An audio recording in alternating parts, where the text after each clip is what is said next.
¿Qué tal? ¿Cómo están, amigos y amigas de esta comunidad? Como siempre, un gusto, como siempre, un placer. Hay un tema que platiqué con Luis Guillermo para entrar ahorita fuera del aire, pero también tengo otro tema que le voy a preguntar y que él domina, porque es un hombre que domina ese tema. Así que no lo voy a sorprender, nada más que se me olvidó decirle antes de entrar al aire. Mi querido Luis Guillermo, ¿cómo estás? ¿Qué dices? Mi estimado, un gusto saludarte y además un gusto saludar a tu audiencia en estas charlas dominicales que son un deleite y son un placer dominical que, como la revista de la Chimoltrufia, se disfruta el domingo y se saborea toda la semana. Así que muchas gracias y a la orden, como siempre. Me encantó esa frase, querido amigo. Oye, pues a ver. El primer tema del que te quiero comentar, Genaro García Luna, este hombre que Pablo Gómez lo define como un personaje transeccional, un personaje que hizo negocios no en uno, sino en tres sexenios, que amasó una fortuna enorme, pero como bien lo señala el titular de la UIF, pues no lo hizo solo, por supuesto. Hay diferentes personajes alrededor de la carrera de Genaro García Luna que le permitieron llegar hasta donde llegó y que, caray, pues así es la vida de estos personajes. Cuando dejó de ser útil, cuando se necesitó sacrificarlo, fue sacrificado por los propios Estados Unidos. Hoy está aislado, hoy su defensa logra que puedan pues empezar a discutir la cuestión de su condena, ¿no? Se da una nueva ampliación para apelar esta sentencia por narcotráfico en torno a la figura de Genaro García Luna, pero un hombre que representa como pocos, creo Luis, tal vez esa corrupción institucional, esa corrupción estructural que durante mucho tiempo fue la que permeó en México, ese llamado Estado criminal responsable de hechos como, sí, desde el 68, Ayotzinapa, la mal llamada Guerra Sucia, la peor guerra sucia contra el narcotráfico, en donde regularmente pues la gente, el pueblo, era víctima de este tipo de acciones. Y un hombre que se forjó ahí en los sótanos precisamente de la policía de este país, del CISEN, y que terminó siendo pues un personaje que generó mucho dinero, ganó mucho dinero, pero hoy está ante un escenario en donde puede perderlo absolutamente todo, oye. Creo que la conferencia del viernes, cuando la presidenta definió que Genaro García Luna se sirvió a sí mismo, pero también tejió una red de empresas, de contactos, de alianzas que tocaron el sexenio de Felipe Calderón, donde se construyó este engendro, pero que también tocaron el sexenio de Enrique Peña Nieto, donde siguió haciendo negocios y donde siguió haciendo que sus empresas pudieran tener contratos y tener ventajas desde el gobierno federal, pues nos dibuja con mucha claridad cómo estos 40 años de gobiernos neoliberales, mi querido Jesús, principalmente sirvieron para poner en un trono a un grupo muy reducido de truanes voraces, absolutamente corrompidos, que convirtieron las arcas del erario federal y los erarios estatales en su caja chica, en su disposición de efectivo inmediato, en su cajero automático, con el contubernio de gobernantes, legisladores, jueces, magistrados, ministros, gobernadores, alcaldes, que sirvieron todos, a una estructura de corrupción, de saqueo sistemático y absolutamente inagotable al que le tuvimos que poner fin en 2018. Me gustó mucho la definición que dio en ese sentido la presidenta Claudia Sheinbaum y también Pablo Gómez en la conferencia creo que fue el jueves o el viernes, cuando habló sobre el modus operandi de una estructura que se gestó en los espacios públicos, brincó a los espacios privados y luego regresó otra vez a las instancias públicas, ya convertida en una máquina sistemática de saqueo absoluto y brutal. Me parece que el proceso con el que se le van a arrancar a Genaro García Luna y a su esposa más de 2.000 millones de dólares, que son patrimonio de México, del gobierno de México, del pueblo de México, es solo un símbolo, solo el pequeño símbolo de una era que no debemos olvidar. Una era en la que las autoridades servían a la delincuencia tuvo asiento en los espacios de poder y el poder se arrodilló ante la corrupción, ante la tranza y ante la impudicia. Me parece que todo eso, que se sintetiza muy bien en el caso de García Luna, nos va a ayudar también a reflexionar, mi querido Jesús, si lo pongo sobre la mesa, ya lo hemos platicado en otras ocasiones, pero tenemos que seguir diciéndolo, la estructura de contubernios, la estructura de apoyos que tuvo García Luna en los medios de comunicación, en los ámbitos judiciales, en los ámbitos de procuración de justicia y en el poder federal.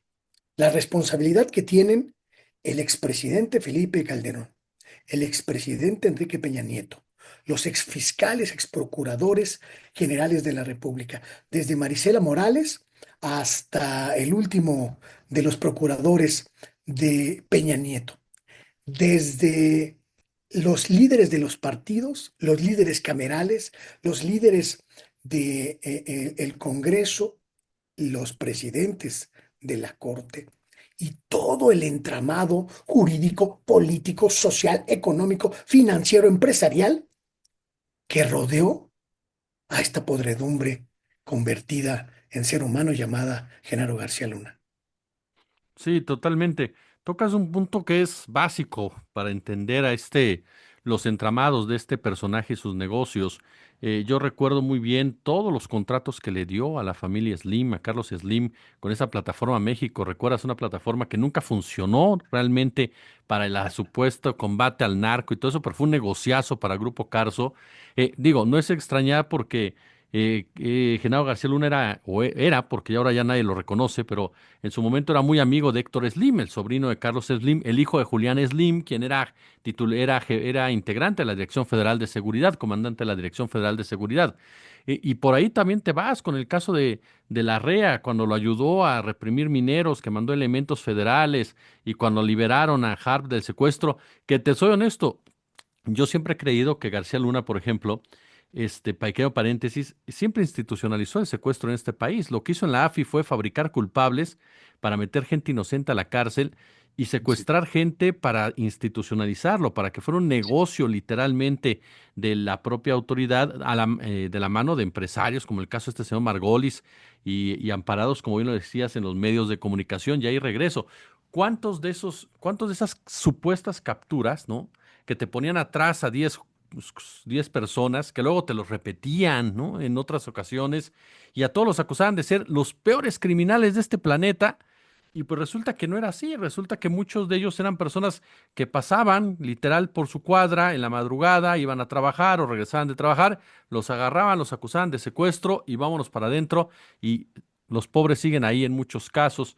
Ejemplos emblemáticos, mediáticos, bueno, está el caso de los Vallarta, por supuesto, está el caso el caso Wallace, pero particularmente esa trama con los medios de comunicación que todo le creían a García Luna y que la línea era eso, que era esa, querido. O sea, no era ni siquiera que el reportero o el conductor pudieran opinar. La línea de la empresa, de los dueños de la empresa, era respaldar toda la información que García Luna proporcionara en materia de combate a la inseguridad. Entonces, contó siempre con ese respaldo, con ese apoyo, y es ahí donde tú dices, yo no eximo, por supuesto, a Calderón para nada, ¿no? Para mí es un chacal que tendría que estar en la cárcel, pero a este hombre lo sostuvieron los hombres del dinero, lo sostuvo Estados Unidos, lo sostuvo el ejército.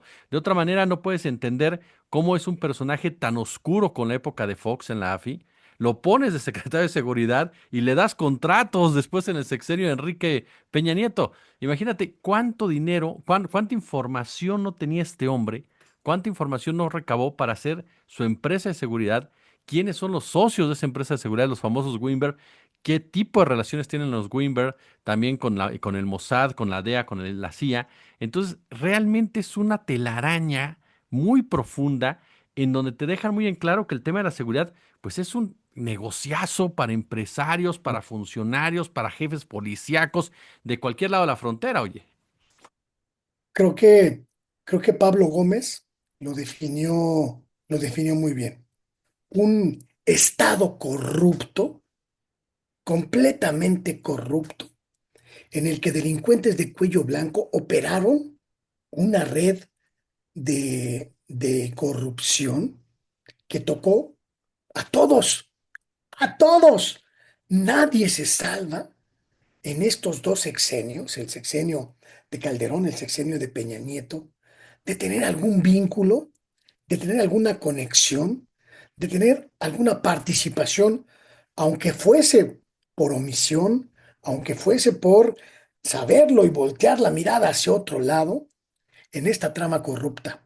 Como dijo el propio Pablo, es importantísimo no dejar pasar la oportunidad histórica, histórica verdaderamente, de escarbar hasta el fondo esta trama corrupta que convirtió a México en el símbolo de la corrupción más profunda que se haya conocido en los últimos tiempos en nuestro continente, si no es que en el mundo, y también como un par de partidos convertidos en agencia de colocación del crimen organizado, destruyeron prácticamente todos los asideros con la decencia, con la honorabilidad, con la dignidad y con la integridad de sus militantes. Porque a mí me parece que si vamos a escarbar en la trama de Genaro García Luna, tenemos que hablar de sus contactos políticos, iniciando, que se construyeron tanto en el PAN como en el PRI. Tenemos que hablar de las alianzas empresariales que le permitieron convertir a empresas de la nada en superproveedoras del Estado mexicano en sus diferentes niveles en prácticamente unos 3 o 4 años. Tenemos que hablar de cómo se estructuró todo un plan empresarial para que empresas sin ninguna preparación, sin ninguna experiencia, sin ningún eh, plan de competencia, se convirtieran en multimillonarios negocios al amparo del poder político, por supuesto, de las conexiones con los grupos de poder en los gobiernos, pero también en los sectores empresariales, porque en esta trama muchos socios, muchas socias de Genaro García Luna estaban allá, en la iniciativa privada, y estaban también en las organizaciones supuestamente no gubernamentales, supuestamente civiles, vinculadas también con los negocios como el de la inseguridad y el de los secuestros, donde se tejieron alianzas, contubernios y complicidades de toda índole. Hay que recordar, nada más por no ir más lejos, la tremenda amistad que se tradujo en negocios con Marilena Morera, con la señora Wallace y con los representantes de esta sociedad civil que supuestamente se erigió para defender los derechos de los mexicanos y en realidad siempre estuvo pues mercando con la terrible ola de violencia y de inseguridad que vivimos en la docena trágica. Sí, fíjate que ahorita ese punto que tocas, clave como siempre, querido, esa formación de esa sociedad civil, ¿no? De ese grupo que se decía sociedad civil, representante de la sociedad civil, cuando nos despreciaban a todos, así de sencillo, menos a los que forman parte de su selecto grupo, y en donde efectivamente colocó a estos líderes, entre comillas, personas que de una u otra manera habían padecido algún problema en materia de crimen, supuestamente, porque yo te soy honesto, yo dudo que esas historias hayan sido reales, pero los colocó como esas figuras, ¿no? Como esos ciudadanos encargados de la seguridad, de vigilar, de estar atentos a lo que sucedía, y todo ello para legitimar precisamente su tarea, para legitimar sus acciones.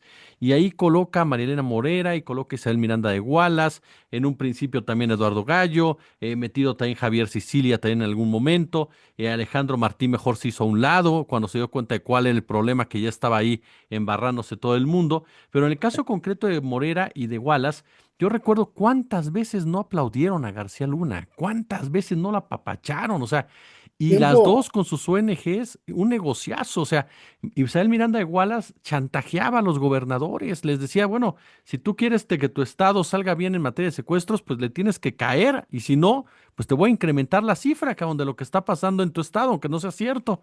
Es decir, toda esa estructura que mencionamos al principio, relacionada con un delito tan brutal para la sociedad, que es mucho peor en varias ocasiones de lo que puede ser hasta la venta de droga, porque un secuestrador está tentando contra ti, contra tu vida, contra tu familia, te está torturando, te está masacrando, te está destruyendo por dentro y por fuera, y pensar que este tipo de personajes, que supuestamente eran los protectores de la sociedad civil, pues eran los que aplaudían a los secuestradores, eran los que amparaban a los secuestradores, y es como bien dices, un hombre, García Luna, que ve cuánta cosa sale, ¿no? Medios de comunicación, empresarios, falsa sociedad civil, política, Estados Unidos. Un hombre que si de verdad quisieran acabar con el problema a los gringos, pues ahí lo tienen. Sería cuestión de jalarle bien las patas, diría mi abuelo, para que comenzara a hablar, ¿no? Y comenzara a decir cuánta porquería hay. Pero la bronca es que va a salpicar a los gringos también de toda esa porquería y entonces ya no les va a gustar. Y ojo, mucho ojo, porque hay una clave que nadie prácticamente destacó. Yo no la leí en los medios en los días siguientes a esta conferencia de prensa de Pablo Gómez. El hecho de que la sentencia que se emitió esta semana es solo una de varias que están todavía en proceso, una de las cuales lo tengo como muy en la cabeza porque lo dijo Pablo. Una de ellas involucra el traslado de recursos públicos mexicanos, de recursos provenientes del erario, hacia bancos de la isla, de las islas del Caribe, Barbados, las Islas Caimán y esto, con la participación de bancos mexicanos. Es decir, este entramado del que hablamos, que incluía políticos, que incluía empresarios, sociedad, supuestamente sociedad civil, que incluía gobiernos, pues también vulneró o tuvo como alianzas en esta trama oscura a los sistemas bancarios y financieros del país. Es decir, sí están todos embarrados, hermano, todos embarrados.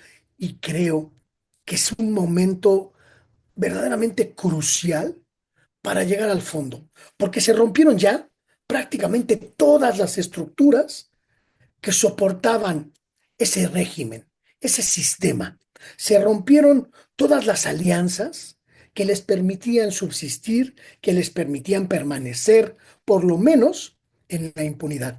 Y sobre todo, estamos a unos días, a 8 o 7 días, de cambiar el último eslabón de su cadena de corrupción, que es el Poder Judicial, desde donde operaron las persecuciones, las sentencias a modo, las dilaciones en procesos penales, en procesos de diversa índole, que les permitieron imponer su ley, imponer su regla e imponer sus tiempos. Entonces, yo sí creo, más allá de que podamos o no, pues estructurar toda esta red de complicidades y dar con todos los responsables, con todas las responsables, que es un buen momento por lo menos para esclarecer, para que nos quede muy claro el mapa, para que nos quede muy clara la hiedra venenosa en que se convirtió el Estado mexicano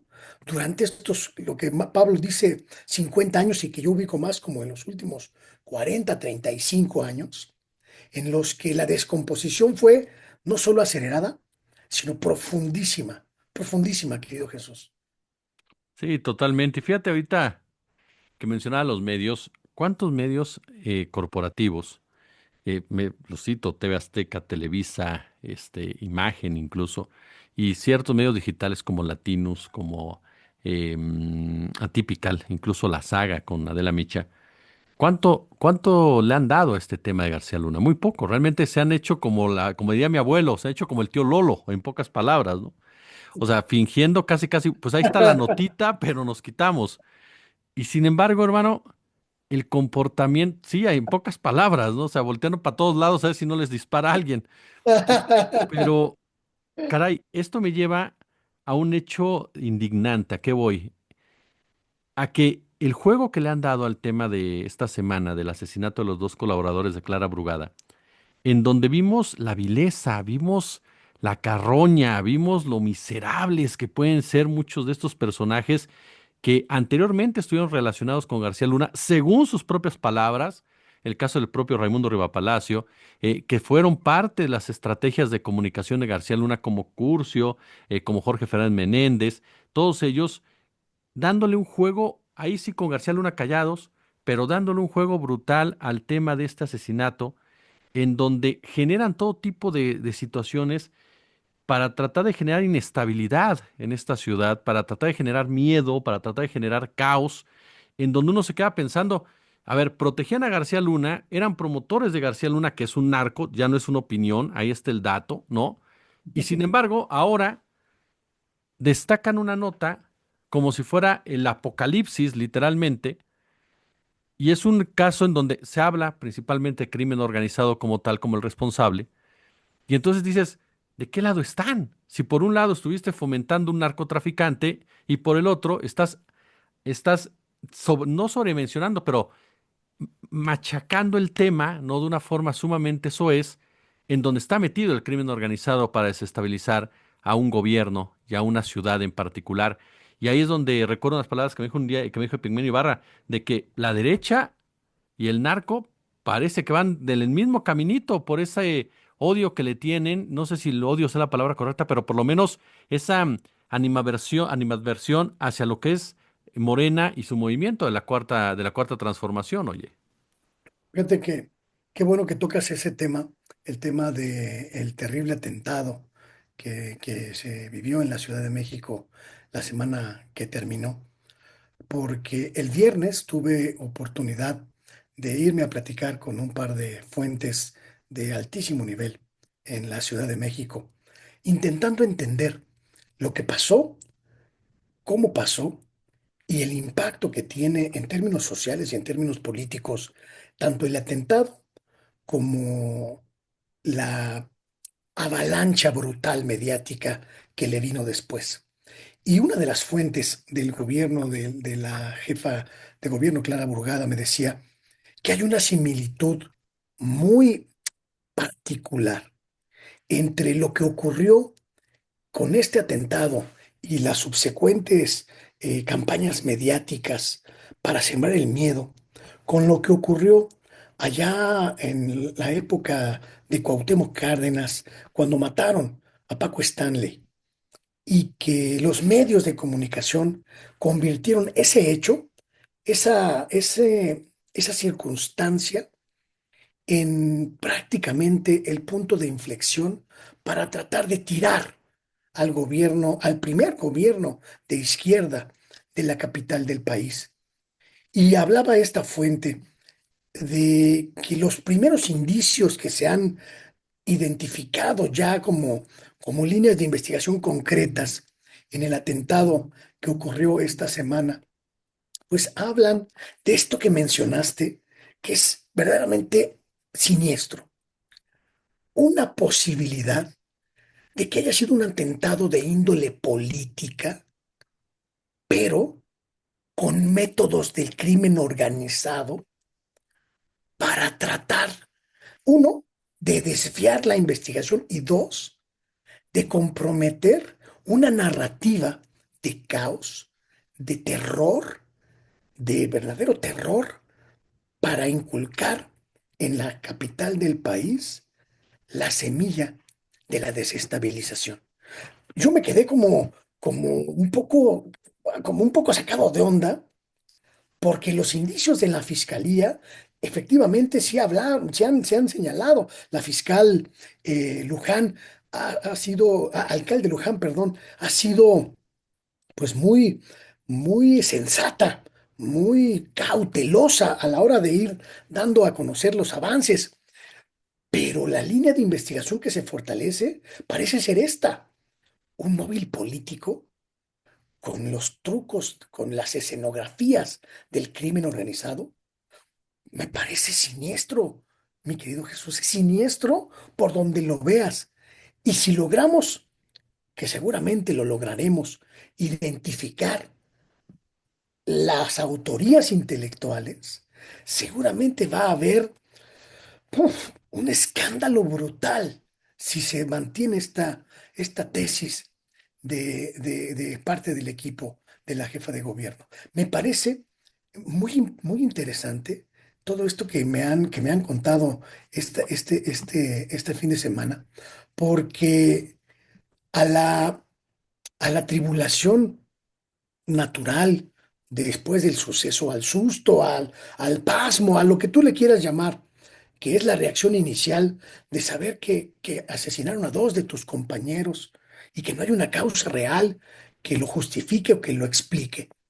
Ha venido una reacción muy contundente, muy determinada, muy firme de la jefa de gobierno, de la fiscal de la Ciudad de México, pero también de la presidenta de la República, porque son investigaciones que se están llevando a cabo con la compañía, con el acompañamiento de los especialistas más reputados de la Fiscalía General de la República y de las corporaciones policíacas federales. Es decir, todo el entramado del gobierno de la 4T abocado a identificar qué pasó en este atentado, que no tiene las características de un atentado, digamos, eh, como suele haber en estos casos, y que además pareces tener componentes muy siniestros. Entonces, yo sí creo que es un tema que nos va a ocupar durante mucho tiempo y que nos va a dar muchas sorpresas, querido amigo. Sí, totalmente de acuerdo contigo. No puedes descartar, efectivamente, como bien dices, ningún escenario. Y es que siempre, el narco siempre ha sido instrumentalizado. Siempre, no es que sean inocentes ni mucho menos, pero siempre que hay violencia política, el narco. Y con eso se desvía todo, se calma todo, es culpa de estos. Pero de repente te quedas pensando y dices, ¿realmente al narco le conviene calentarse la plaza de esa forma? ¿Le conviene echarse un gobierno encima, ¿no? De esa manera. Pues te quedas pensando y dices, pues no, la realidad es que no les conviene tener ese tipo de cuestiones hasta para por su propia subsistencia. Ya lo demostró el propio cártel de Jalisco cuando atentó con Omar García Harfuch. Hoy por hoy, la gran mayoría de los que participaron en ese atentado por parte de esa empresa criminal están muertos o están en la cárcel. Es decir, no tuvieron un buen fin después de atreverse a meterse de esa forma con Omar García Harfuch. Entonces, ahora una segunda situación que se presenta también con gente muy cercana a la jefa de gobierno. En este caso, lamentablemente sí cumplieron con su objetivo. Pero esto que señalas, querido Luis, a mí me parece sumamente importante y me parece destacadísimo. Es decir, esa violencia política está ahí y y el usar el estilo vamos a decir, el estilo del narcotráfico es clave para desviar la atención en un momento dado, pero sin duda, el mensaje es lo que me parece que lleva a la propia jefa de gobierno, a la presidenta de la República, a pensar por dónde viene esto, porque ese mensaje es muy claro, es no vayas por aquí, no toques esto, o simplemente tú no mandas aquí y nosotros podemos hacer esto. Y ahí es donde te pones a pensar y dices, ¿quién tiene las herramientas para planear algo así, para lanzar ese mensaje y para saber qué músculos tocar para dañar no solamente el aspecto administrativo, sino el aspecto personal de una mujer como Clara Brugada, que se vio destrozada cuando salió a hablar de sus dos amigos, de dos personas que para ella eran fundamentales, porque el Así estratega es. lo puedes cambiar, ¿eh? O sea, el estratega lo puedes mover, pero dos personas de lealtad, de honor, híjole. es un golpe muy duro que solamente alguien con una visión política sabe dónde dar en ese sentido, ¿no? Y esa es precisamente la hipótesis que se mueve ya en el Palacio del Ayuntamiento y que se mueve también en los espacios de la Fiscalía Capitalina. Y creo, como bien lo señalas, que la reacción a este atentado va a ser sobre todo de índole política. Vamos a ver en las próximas semanas una suerte de relanzamiento del gobierno de Clara Brugada, y vamos a ver también un fortalecimiento de la política pública de seguridad en la Ciudad de México, con el mensaje clarísimo, me lo dijeron las fuentes, de que lo último que va a hacer el gobierno de la ciudad, el último que va a hacer la jefa de gobierno, es cambiar el timón, es aligerar la lucha contra la delincuencia en la capital o sentarse a esperar a que le den otro susto con su gente aliada. Y me parece que esa es la respuesta que muchos esperábamos de Clara Brugada, una mujer que conoce muy bien cómo opera una complejísima ciudad como esta, que sabe perfectamente cómo trabajan los espacios de la delincuencia organizada y cómo se tiene que combatir a estos, uno, para que el combate sea efectivo, eficaz y útil, y dos, para que no se desintegre el tejido social en con esta dinámica. Entonces, yo sí creo que va a haber una reacción muy distinta a la que estaban esperando quienes fraguaron este crimen brutal, y creo que va a ser muy positivo para la ciudad y para el proyecto de la transformación. Totalmente, querido amigo. Ahí tiene usted las charlas con Luis Guillermo Hernández, siempre una delicia en pocas palabras. Mi querido amigo, como siempre, un verdadero placer platicar contigo y compartir este espacio y que nos permitas aprender tanto de ti, oye. Al contrario, mi querido Jesús, para mí es un placer y un honor poder entrar a tus canales y compartir con tu audiencia estas charlas dominicales que son una delicia, un agasajo para terminar la semana y para comenzar la nueva. Gracias y nos vemos pronto. Yo los invito a que se sumen a mi espacio. Se llama como yo, Luis Guillermo Hernández, Sexta W, y aquí, por supuesto, el próximo domingo.